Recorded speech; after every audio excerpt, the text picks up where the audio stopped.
Все вы наверняка видели эти кадры уже десятки, а может быть и сотни раз.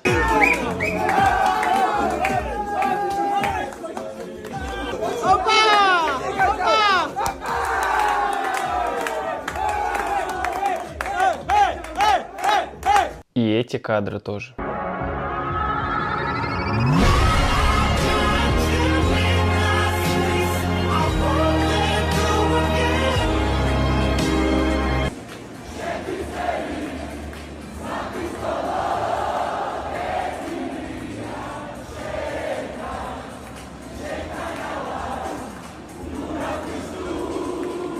И эти.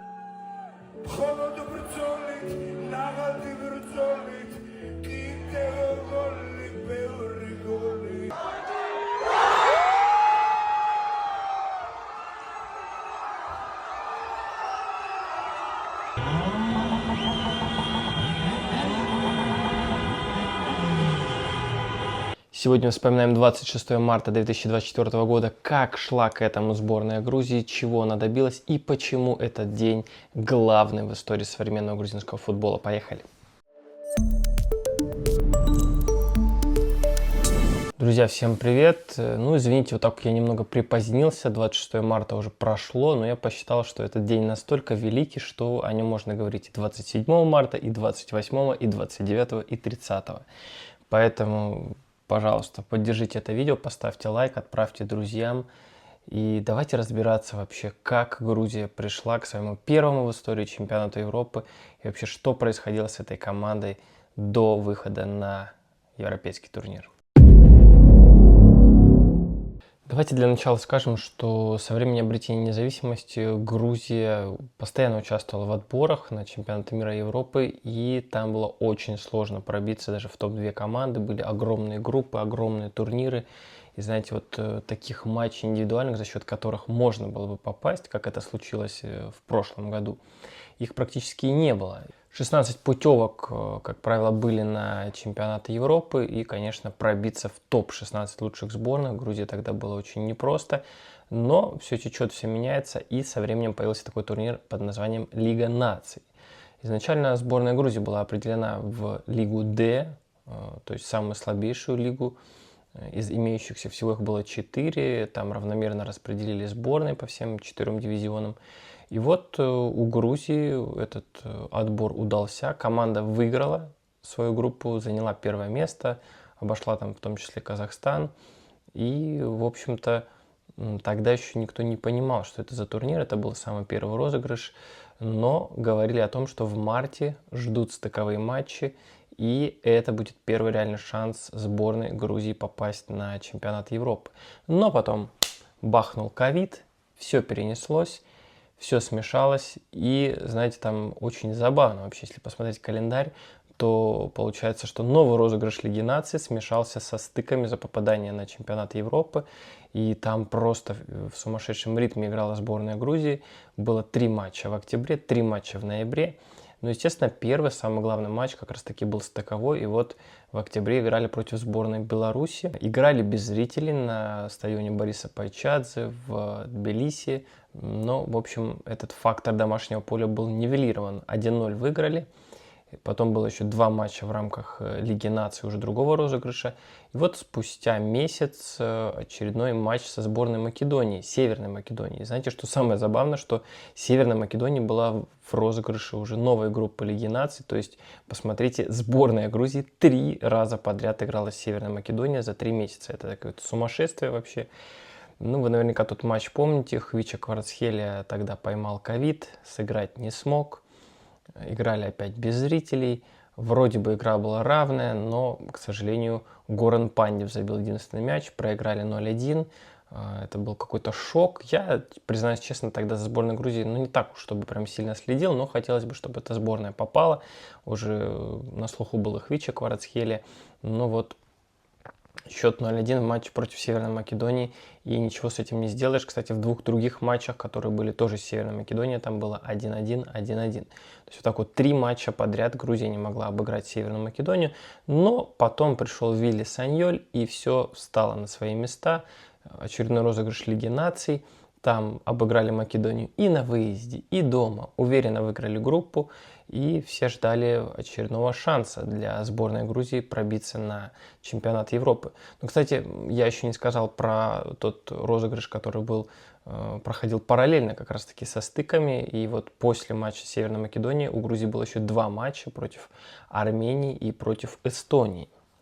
Давайте сейчас про них я пару слов скажу.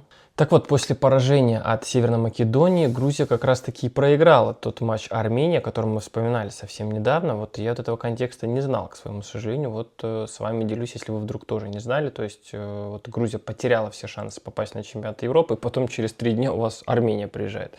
Ну, конечно, было тяжело восстановиться, тяжело вернуться после такого. И вот с Арменией тоже было 1-2, но потом ничья 0-0 с Эстонией. В итоге в этой группе Грузия заняла лишь 3-е место, но это был отбор на чемпионат мира, и поэтому там через Лигу наций было очень тяжело пробиться. До Армении даже очередь не дошла, потому что это была Лига С, и хоть Армения выиграла группу в Лиге С, там было, скажем так, больше желающих из других дивизионов, потому что чемпионат мира был все еще для 32 сборных. Сейчас сборных будет 48 на ближайшем чемпионате мира. Поэтому здесь вот у команд из Лиги наций шансов будет чуть-чуть больше, чем вот в прошлом отборе. Давайте идем далее. Ничего, вроде как бы погоревали. Кстати, в том составе сборной Грузии играли Лаша Двали, Гурам Кашия, Ника Квискири, Отар Какабадзе. Вот это 4 футболиста, которые остались в обойме сейчас. Ну и Георгий Лория, который входит в обойму сборной Грузии, но в последних матчах он не играет. В общем, вот такие личные счеты были еще с македонцами у 4 футболистов. Ну плюс Хвича был, конечно, в том составе, но он тогда просто не играл, повторюсь, из-за ковида. Ну, время шло. В следующем отборе Лиги наций, как я сказал, Грузия уверенно выиграла, и там расквитались с Северной Македонией 2-0, 3-0.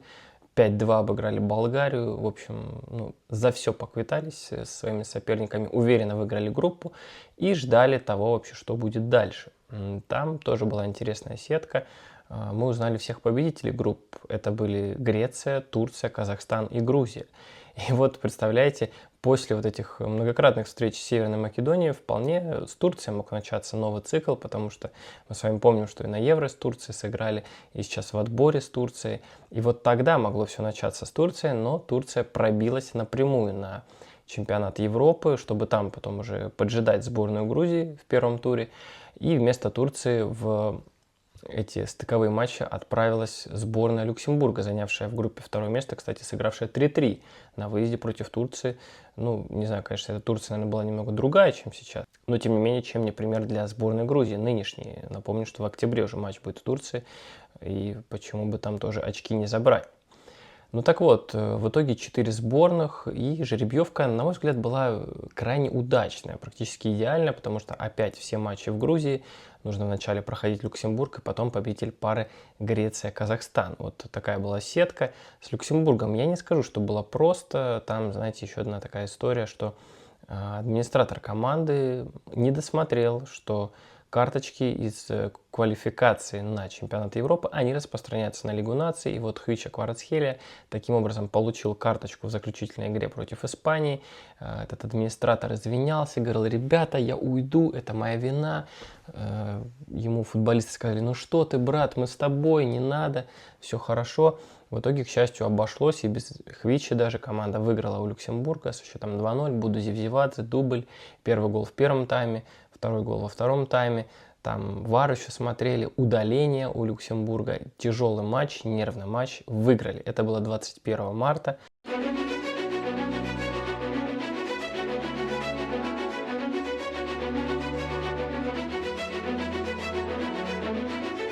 Прошлого года. И вот 26 марта 2024 года, тот самый день, в который должна была решаться судьба грузинского футбола.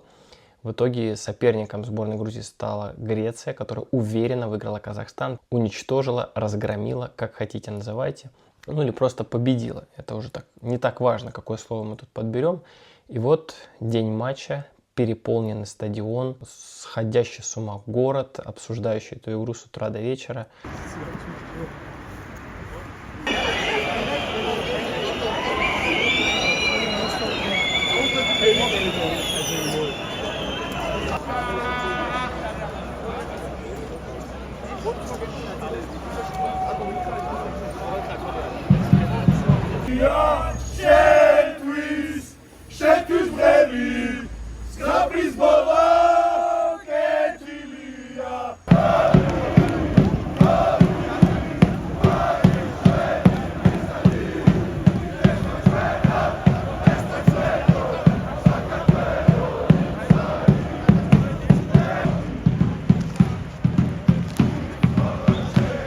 вот наступает вечер, матч начинается с гимнов и со стартового свистка.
В тот вечер в составе сборной Грузии на поле возвращается Хвича Кварацхелия. Жорж Микаутадзе, кстати, который сейчас так феерит, он тогда остается лишь в запасе.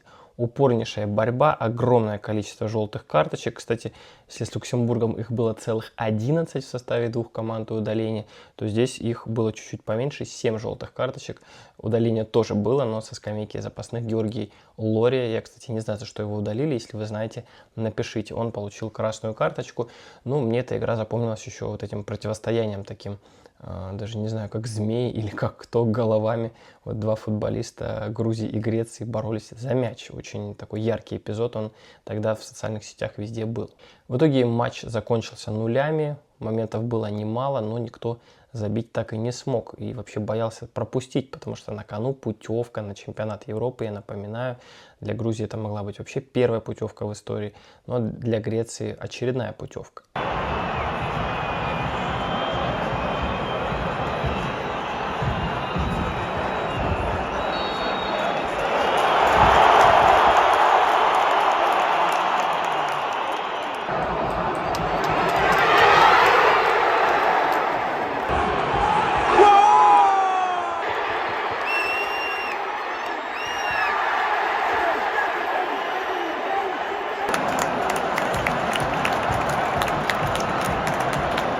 Вилли Саньоль начинает делать замены, в концовке появляется Микаутадзе, Цитаишвили, уже в добавленное время, в дополнительное появляется Квиквискири, Давидашвили и Квилитая. Все замены Саньоль использовал, но и стоит обратить внимание, что был расчет на серию пенальти, потому что в итоге в послематчевой серии несколько футболистов удары исполняли, в частности Давидашвили, Микаутадзе и Квиквискири. Стоит сказать, что с разной степенью уверенности и результативности они эти удары исполняли. Ну и давайте сразу переходить к пенальти. Что же там было, вы помните?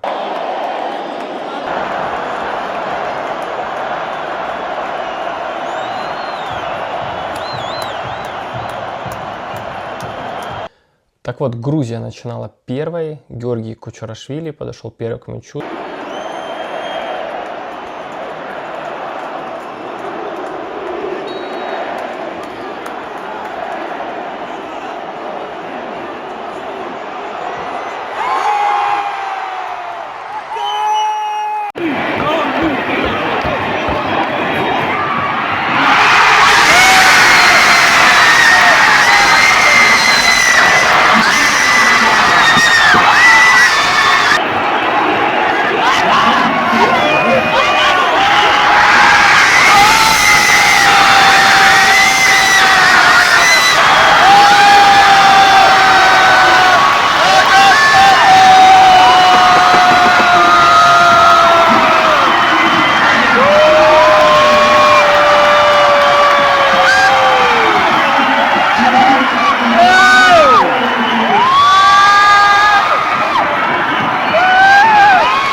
Анастасиос Бакасетас.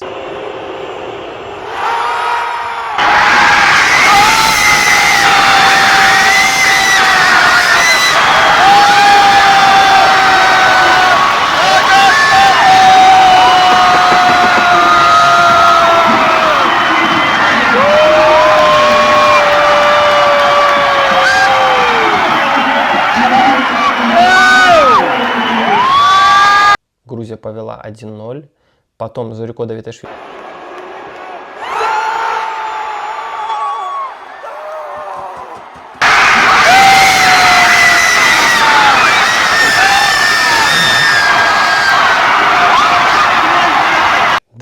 Зорико, кстати, как раз таки вышел на замену. Георгиас Масурас отыгрывает один мяч, 2-1. Жорж Микаутадзе, тоже вышедший на замену.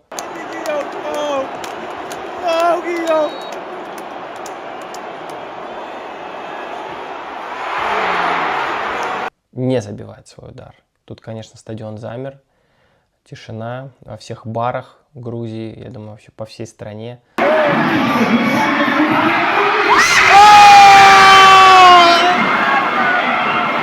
Конечно, все замерли, испугались. Андреас Бухалакис.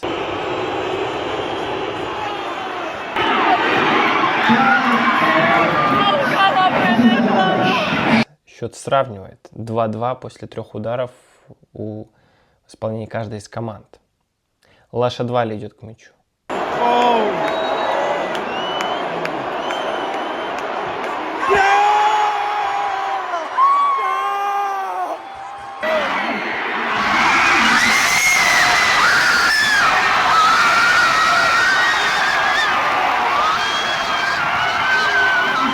Забивает. 3-2. Георгиос Якумакис. Один из решающих ударов в этом матче.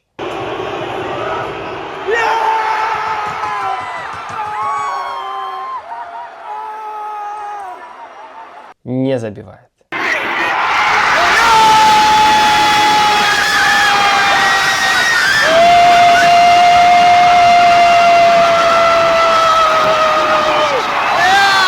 И Ника Квиквискир, еще один футболист, вышедший на замену, готовится нанести главный удар вообще для всей страны, для всей нации, для всей Грузии.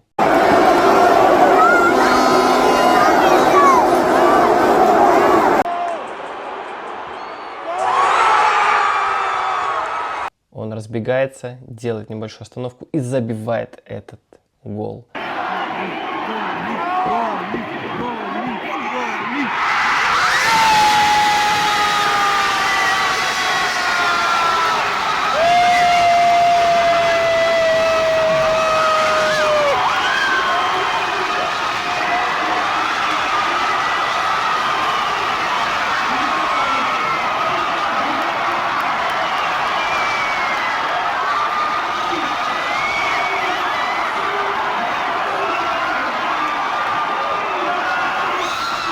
Что происходит потом, я думаю, описывать не стоит. Лучше один раз это увидеть, еще раз вспомнить и поностальгировать.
Город не спит всю ночь, люди гуляют, гудят, кричат, празднуют, чего только не делают. И это настоящий праздник. К сожалению, я в этот день был не в Грузии, я был в Сербии, но я тоже радовался за грузинскую сборную и уже предполагал, где бы мне посмотреть матчи Евро. Ну, как вы знаете, в итоге я их смотрел в Тбилиси, не в Германии, но, в общем, об этом совсем не жалею.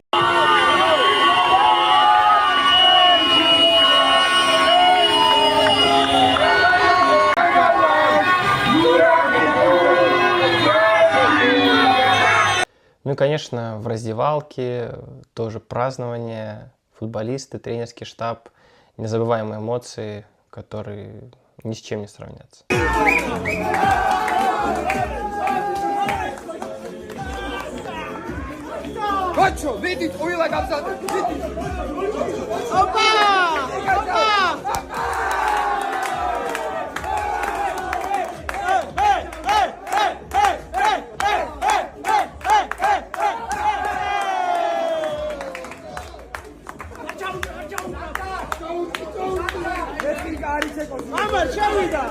Потом еще была церемония награждения, где и Вилли Саньоль расплакался, и, ну, в общем, это было что-то невероятное. И я хотел бы еще привести комментарии болельщиков, которые смотрели эту игру в Грузии, будь то на стадионе или вне стадиона, и вот что они чувствовали. Да, я был на стадионе.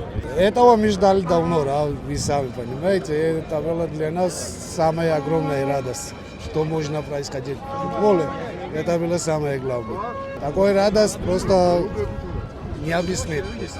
Телевизор, ну, это был, ну, я не знаю. Я в 81-м, когда мы Еврокубок завоевали, я был, ну, не помню, очень маленький.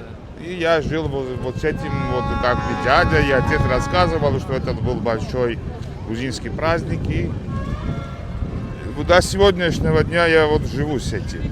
О, страшные эмоции, страшные. Я так напился, как свинья.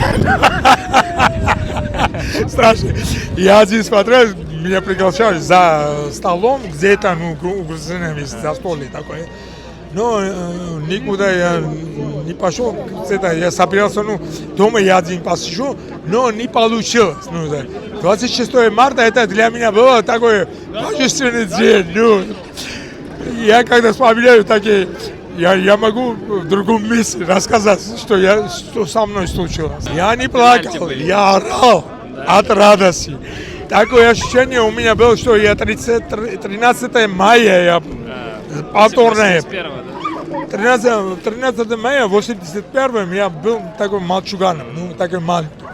И я тоже тогда смотрел, мы били на Динамо после матча. Такие эмоции были. Вся Грузия была единая тогда. Я за единость, за любовь, я ну, не болею, я чувствую эту любовь.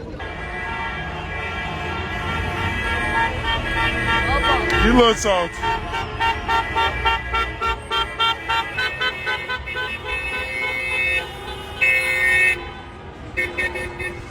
He lets out.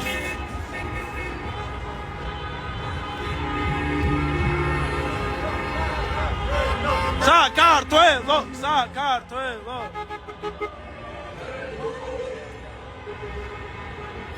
He lets out.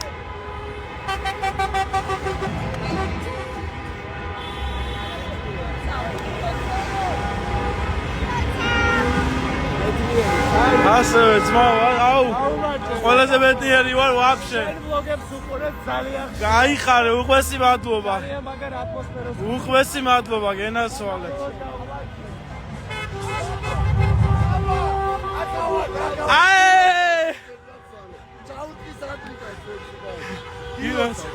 ასე ღმერთას უ ესეთი ბედნიერები გამყოფოთ გენაცვალეთ თქვენ გენაცვალეთ. Друзья, ну вот такой выпуск. Надеюсь, что вам было интересно все это вновь пережить, поностальгировать, вспомнить.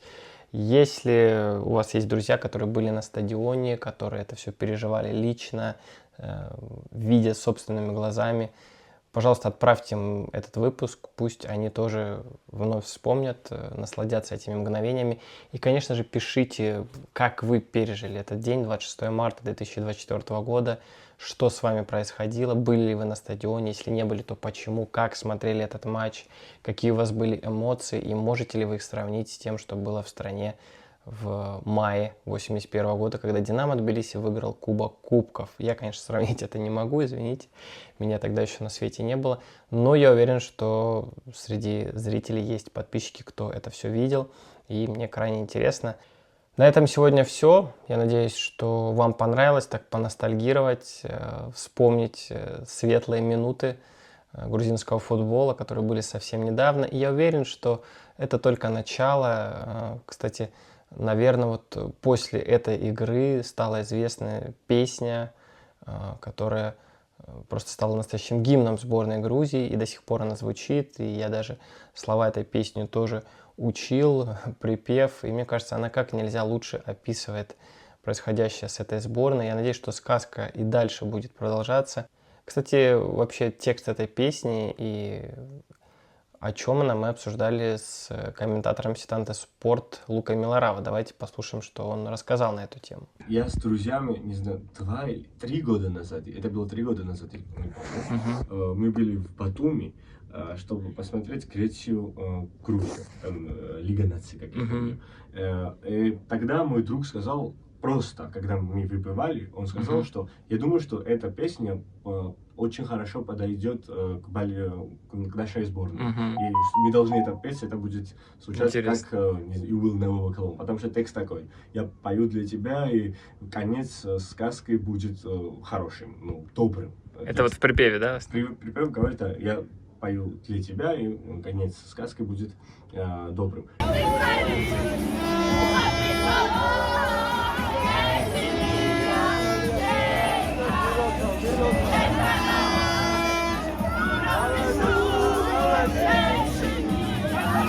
Он это сказал, и потом, правда, так вышло, оказалось, что после 2 года, я думаю, да, после 1 года, это стало нашим хитом, да, правда, это гимн сейчас сборной, можно так сказать, неофициальный гимн сборной. Но я думаю, что все это случилось на молодежном Евро, потому что там наша публика, ну, болельщики увидели, что у нас сильная сборная, у нас хорошая generation, у нас очень хорошее поколение. И когда мы вышли из группы, и внезапно ты мог увидеть, что на первом матче, на втором матче, на третьем матче болельщики больше. Да, и мы даже рекорд сняли на молодежном Евро. Я помню, что перенесли с Месхи четвертьфинала. Против Израиля. И перед пенальти все болельщики пели это очень громко.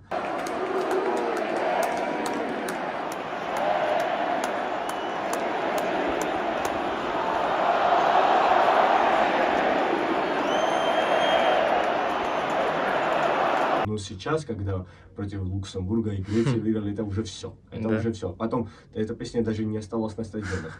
Его поют везде, на улицах, на акции. Даже, вы знаете, у нас физические акции последние месяцы. То есть и там тоже, И там тоже это поют. А сейчас, это, не знаю, главный unite the people. Я очень надеюсь, что сказка сборной Грузии продолжится и в этом году, и в следующем, и не будет она заканчиваться. Главное, чтобы конец у нее действительно был хороший. Вам спасибо за просмотр. Ставьте лайки, подписывайтесь на канал, оставляйте комментарии, все что угодно пишите. Крайне интересно, что вы обо всем этом думаете. Ну и напомню, что я продолжаю собирать донаты на поездку на чемпионат мира молодежный в Словакии. В закрепленном комментарии подробно написано о том, как вы можете мне помочь, но о себе, о своем пути к сборной Грузии и о возможной поездке я расскажу в ближайших видео. Это будет в ближайшие недели. Обязательно, поэтому не пропускайте, подписывайтесь на канал. И до новых встреч. Сакартвелос, Гаумар.